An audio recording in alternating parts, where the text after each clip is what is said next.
Hey there, quirky people! This is your host Anna, and today we're back with another Flash video. With this new DC movie, we get yet another explanation for how time travel would work if it were real. So far, this is the most different interpretation of time travel, as it causes the multiverse to happen in a very different way. The MCU used time travel to extend its multiverse, but The Flash goes even a step ahead in explaining the complexities of time travel and the multiverse. Spoiler warning in case you haven't seen the movie, go watch it, because it's quite good. Although, at this point I believe many people have decided not to give it a chance because the box office numbers are so low. Warner Bros. Can definitely kiss the Flash sequel goodbye. But for what it's worth, let's discuss the new time travel explanation from The Flash and compare it with other time travel models we've seen in the past movies. There are a few types of time travel that we've seen in movies, but mostly, movies follow three models in particular. One of them is the simple, this always happened model. It was taken up by Harry Potter, where the events of the past are caused by time travel from the future. Harry went back to the past to make something happen that ultimately led to his present-day events. The technical term for that is the ontological paradox model, that Barry talked about in the Flash movie as well. In it, time is tied in a loop. The second model is where changing the past causes changes to the future, but does not create a new timeline. This was sort of followed in Back to the Future 1, where Marty McFly went to the past. His actions in the past era of the timeline almost caused his future self to be wiped out of existence. It is the grandfather paradox, where if you go back in time and kill someone's younger version or their parents, then their future versions would cease to exist. Even the Terminator franchise used this model. In it, the changes in the timeline caused by altering the events of the past are variable. The timeline alteration could be minor or major depending upon what you've changed in the past. But rest assured, this won't create a new timeline. Now let's come to the third model, which is the branch theory.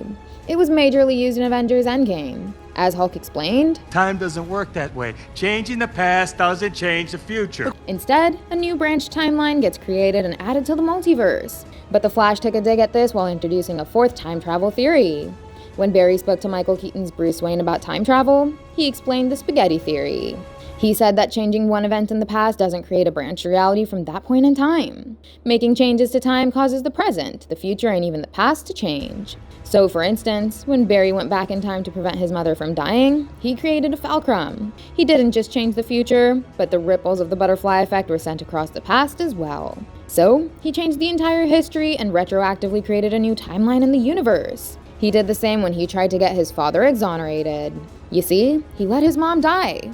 But he moved all the cans of tomatoes to the top shelf. That made his father look up, and thus his face was seen in the camera.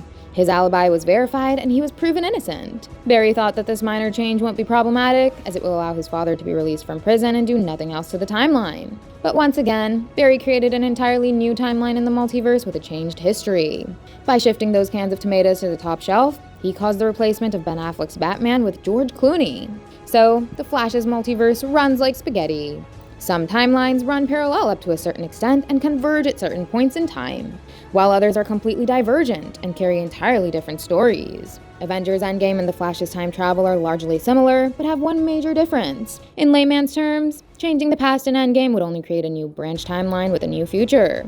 Meanwhile, the history before the alteration would remain intact. Hence, a branch timeline would emerge from the same timeline. But if you change the past in The Flash, then along with a new future, an entire new history will also be created before that alteration in time. Hence, a fulcrum will come into effect, causing a brand new timeline to be added to the multiverse. It is also important to note that Barry's time travel works differently in The Flash and in Zack Snyder's Justice League.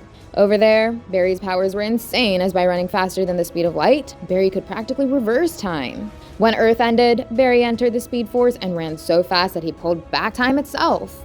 But when Barry entered the Speed Force in The Flash, he created a chrono bowl around him and was able to run back and enter a specific moment in time.